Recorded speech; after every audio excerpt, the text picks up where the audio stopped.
Rentrée littéraire d'hiver, partie 2.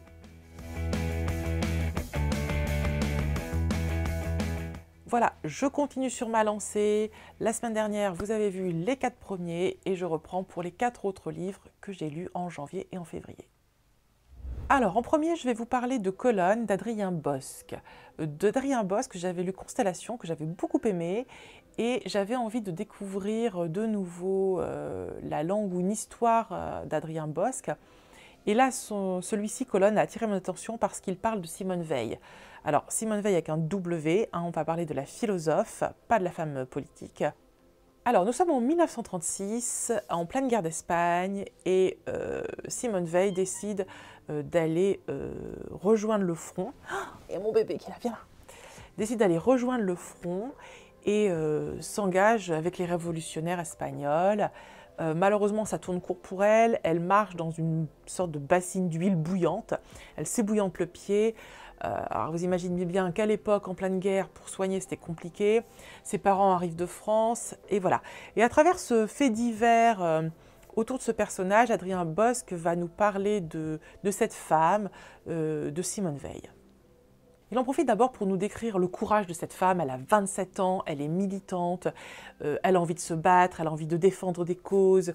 Elle est extrêmement frustrée au moment où elle se blesse d'avoir fait 3 petits tours et puis s'en vont dans cette guerre parce qu'elle n'a pas pu s'investir plus à cause de cet accident bête.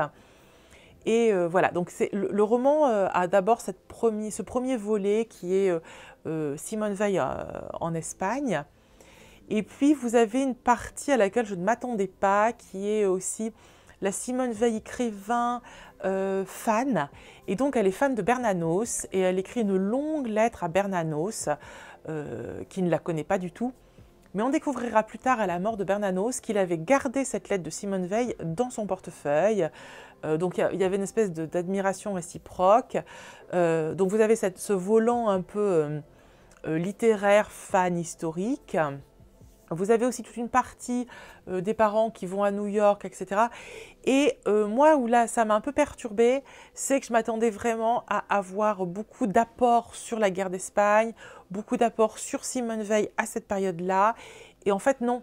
Elle y reste très peu de temps et puis il y a plein de choses qui se mélangent. Et voilà. Donc c'est un roman avec une construction un peu différente. Et pour le coup, j'ai pas été super emballée.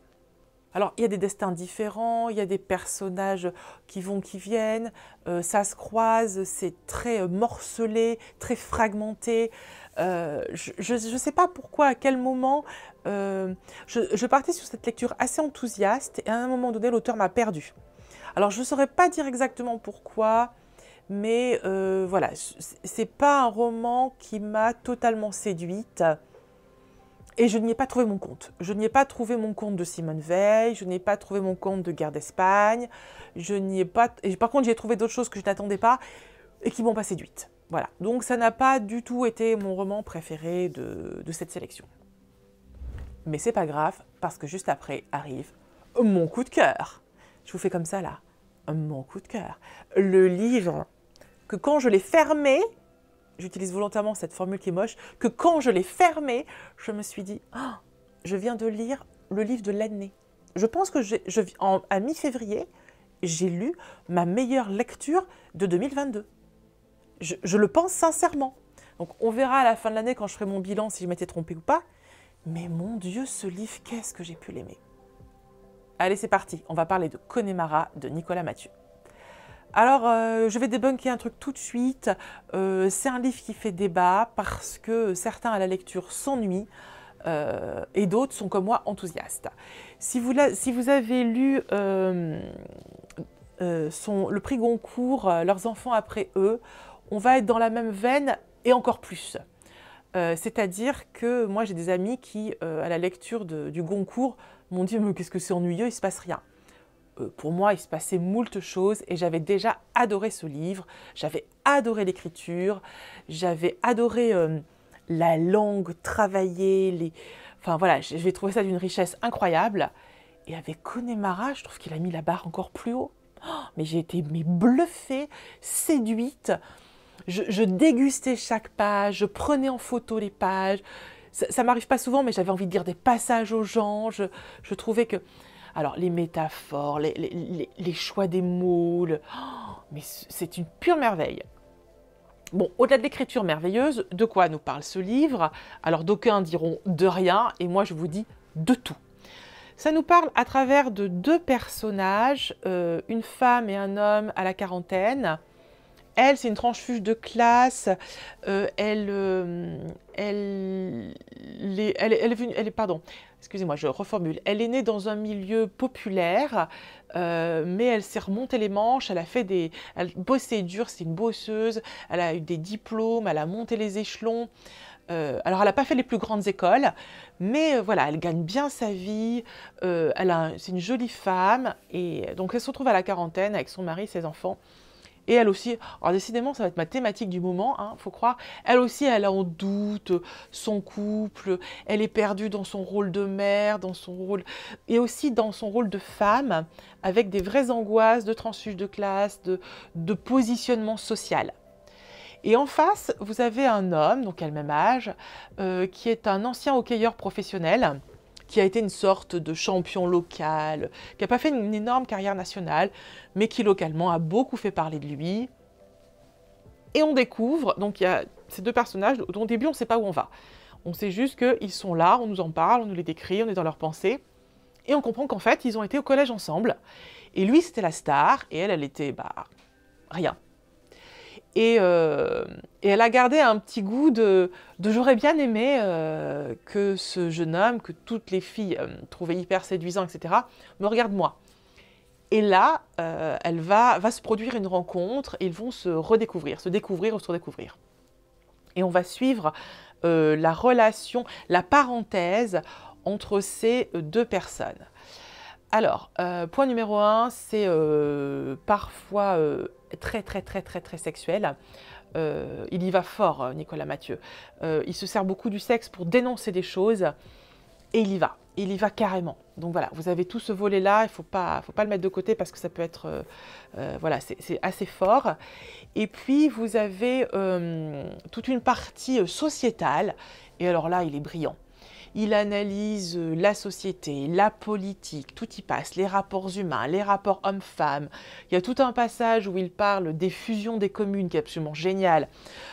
Voilà, c'est hyper intéressant. Moi, j'ai retrouvé des choses que j'ai pu vivre avec à chaque fois les deux points de vue, le point de vue des directeurs ou des patrons et le point de vue des employés. Il mixe ça et c'est hyper intelligent, c'est hyper bien fait. Le regard qu'il a sur la société est absolument incroyable.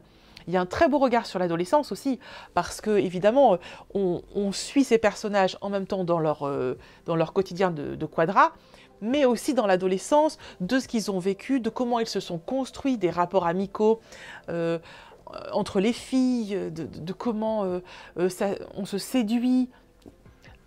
C'est d'une telle richesse, je ne sais pas par quel bout m'y prendre pour vous expliquer que c'est foisonnant.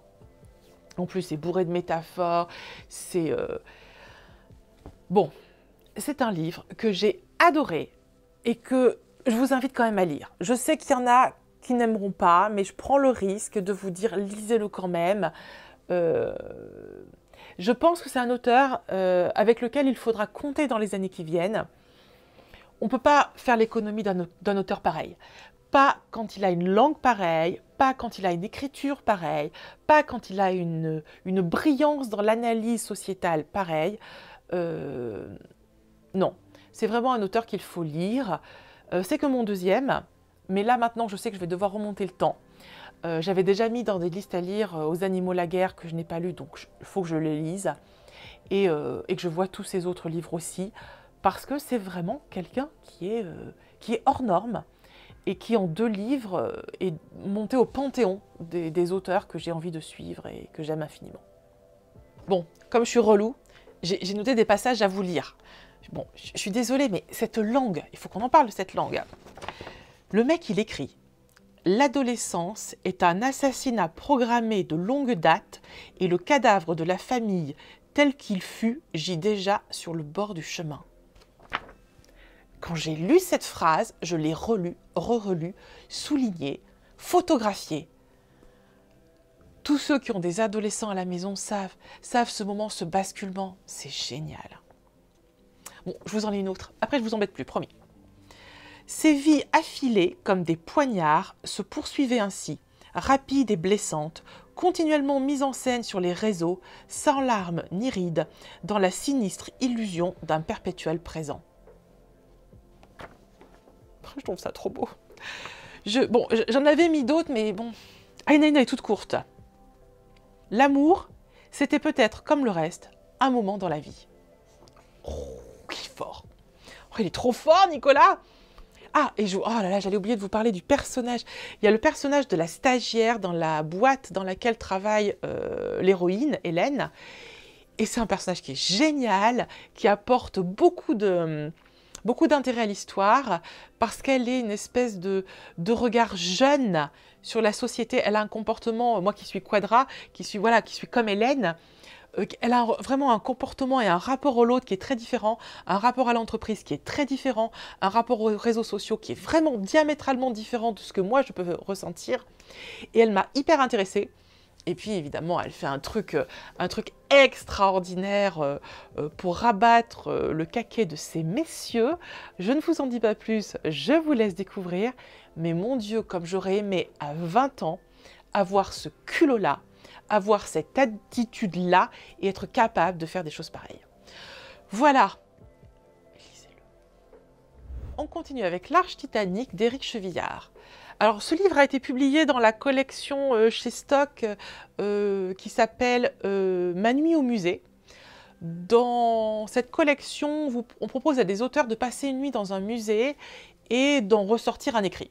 Alors, il y a eu, ça doit être le 10e ou le 12e livre qui est fait dans cette collection. Il y en a eu un notamment fait par Leila Slimani qui me tentait beaucoup, parce que j'aime beaucoup cette autrice, j'aime bien sa langue, mais je ne l'ai pas lu. C'est le premier que je lis de la collection, mais je trouve le principe hyper intéressant. Et donc là, Éric Chevillard est enfermé dans le Muséum d'histoire naturelle et il va nous offrir un dialogue avec les animaux disparus. D'ailleurs, sur la couve, il y a un dodo. Alors, si vous avez envie d'un roman, si vous avez envie qu'on vous raconte une histoire qui va du point A au point B, si vous voulez une narration classique, passez votre chemin. Parce que là, Éric Chevillard, il n'est pas là-dedans. Il est enfermé dans un musée. Il est comme vous et moi. Vous savez, on a des pensées erratiques. On va comme ça, pouf, pouf. Ça nous fait penser à ça, pouf, puis à ça, pouf. Et au bout d'un moment, on arrive à penser à un truc. Et quand on remonte le fil, on se dit, bah, je suis parti de là pour arriver à là, n'importe quoi. Voilà. Et donc, on est dans sa tête et dans ses pensées qui partent dans tous les sens. Donc du coup, c'est extrêmement perturbant, il n'y a pas de narration, il n'y a pas d'histoire. C'est Éric Chevillard dans un musée, Éric Chevillard qui croise des animaux disparus, Éric Chevillard qui en profite pour nous parler de ce qu'il aime, pour nous parler d'autres auteurs qu'il aime, pour nous parler un peu de sa vie, pour nous parler des animaux disparus qu'il aimerait, qu'il aurait tant aimé sauver. Voilà, c'est vraiment un livre atypique. D'ailleurs, je ne prononce pas le mot de roman parce que ce n'est pas un roman, c'est un ovni. Voilà, c'est un petit ovni littéraire qui vous propose quelque chose d'atypique dans une langue qui est magnifique. Moi, ce qui m'a le plus intéressé dans ce livre, c'est de découvrir la langue d'Éric Chevillard. Je ne connaissais pas cet auteur. Enfin, je le connaissais de nom, mais je n'avais jamais rien lu. Et j'ai découvert une langue extrêmement belle, extrêmement travaillée, très poétique. Franchement, avec ce livre, on flirte avec une sorte de poésie narrative. C'est un roman très contemplatif, très doux comme une nuit enfermé dans un musée. Voilà, je ne peux pas vous dire autre chose. Imaginez-vous enfermé dans le Muséum d'histoire naturelle, vous promenant, prenant le temps d'aller de salle en salle, de vous asseoir à un moment donné, et soit de dialoguer avec ce qui est en face de vous, ou alors juste de laisser partir vos pensées. Voilà. Ce qui est rigolo, c'est qu'il commence le livre, en disant s'il y a bien un endroit où il ne va rien m'arriver, c'est cette nuit. C'est vrai que là, il ne peut pas lui arriver grand-chose, il est tout seul, il risque rien, il est enfermé dans un lieu ultra protégé et il n'a qu'à se laisser porter par ses pensées. On sent aussi qu'il y a une vraie envie de partager son amour des animaux, son amour de l'écologie. Il y a un pan très intéressant qui est voilà, ce regard porté sur la société et sur l'homme qui a une façon de s'auto-détruire et de détruire son habitat qui le laisse perplexe comme il me laisse perplexe moi. Et il l'aborde de façon très simple et c'est assez agréable et c'est très touchant en fait. Et on en arrive au dernier livre de cette sélection que j'avais faite pour la rentrée littéraire d'hiver. Et j'ai terminé en lisant Before the Crown de Flora Harding. Et en fait, je me suis fait avoir parce que sur le bandeau, ou je ne sais plus où je l'ai vu, il y avait marqué pour les fans de la série The Crown. Et moi, je suis fan de la série The Crown. J'ai adoré tous les épisodes. Je me suis délectée à chaque fois. J'ai trouvé ça extraordinaire. J'ai appris plein de choses que je ne savais pas d'ailleurs. Et je l'ai repris j'ai pris ce livre pour retrouver un peu ça. Et j'ai été un peu déçue parce que j'ai eu ça, mais en moins bien. Alors, ce livre va nous raconter l'histoire d'amour, de rencontre entre Élisabeth et Philippe. Voilà, entre cette jeune femme qui va devenir reine, qui ne l'est pas encore, qui n'a que 13 ans quand elle le voit pour la première fois, et puis ce jeune homme, ce prince héritier d'une famille grecque, ce prince sans royaume, Philippe, qui a sa famille qui est disséminée dans toute l'Europe parce qu'ils se sont fait bouler de la Grèce. Et il a ses sœurs qui sont toutes mariées à des nazis allemands. Donc super, ambiance familiale. Son père et sa mère sont séparés. Elle est restée en Espagne pour s'occuper des gens très pauvres. Lui, il s'est barré avec une autre femme. Bon. Et tout le monde est tout autour de l'Europe. Et lui, il est rentré dans l'armée. Il erre un peu comme ça. Et on va les découvrir pendant la guerre. Et le roman débute là-dessus, sur la guerre et sur elle et lui qui s'écrivent. Et comment, de fil en aiguille, leur relation va se nouer. Elle est très amoureuse. Lui, il est beaucoup poussé par son oncle parce qu'il n'a pas d'argent, pas de royaume. Et qu'en fait, sa seule chance de s'en sortir, c'est d'épouser cette héritière royale. Et voilà. Et donc, vous allez avoir cette histoire d'amour, cette histoire qu'on connaît, qui est touchante parfois, agaçante à d'autres moments. Élisabeth, elle est très touchante. Philippe, voilà, c'est sympathique. Mais disons qu'en termes d'écriture, pour le coup, là, après tout ce que je vous ai présenté, on est sur du il a dit, il a fait, elle a fait. Voilà, il n'y a pas d'écriture travaillée, il n'y a pas de langue exceptionnelle. C'est un super roman. Si vous avez envie qu'on vous raconte l'histoire de la rencontre entre Élisabeth et Philippe, si vous avez envie de lire une histoire d'amour, si vous avez à prendre l'avion ou que vous allez vous retrouver au bord de la piscine en vacances, ce sera parfait. Vous ne vous prenez pas la tête. C'est aussi un roman de facture assez commune dans la présentation. Vous avez un chapitre, c'est Élisabeth qu'on entend penser, et un chapitre, c'est Philippe qu'on entend penser. J'ai le sentiment à la lecture que Philippe était favorisé, mais c'est peut-être une impression, parce que je n'ai pas compté les chapitres de chacun. Mais j'ai l'impression que Philippe avait des chapitres plus longs et plus poussés qu'Élisabeth. Ce que j'ai regretté, parce que moi j'avais vraiment envie de voir son positionnement, sa construction de future reine. Mais voilà, c'est un roman sympathique que je ne regrette pas d'avoir lu, mais qui ne fera pas date dans mes lectures et que je pense que j'oublierai certainement. Voilà! J'en ai fini avec mes lectures de la rentrée d'hiver. Actuellement, je suis en pleine lecture de Mars au féminin. Et donc, j'en suis ravie. Et puis, la prochaine vidéo qui paraîtra sera, je pense, un vlog. Je ne sais pas encore. Voilà. En attendant, je vous embrasse. Je vous invite, comme d'habitude, à vous abonner pour ne pas louper les prochaines vidéos. Puis ça aide pour le référencement, ça aide à se faire connaître, à liker, à commenter. Et puis on se retrouve très vite. Ciao, ciao. Et on termine avec... Non, on termine pas du tout, on termine pas. Voilà, donc oui, j'ai beaucoup aimé ce livre. Est-ce que j'ai oublié de dire des trucs essentiels? Du coup, j'ai pas du tout regardé mon papier là. Ah, c'est ce que là, j'ai fait le truc.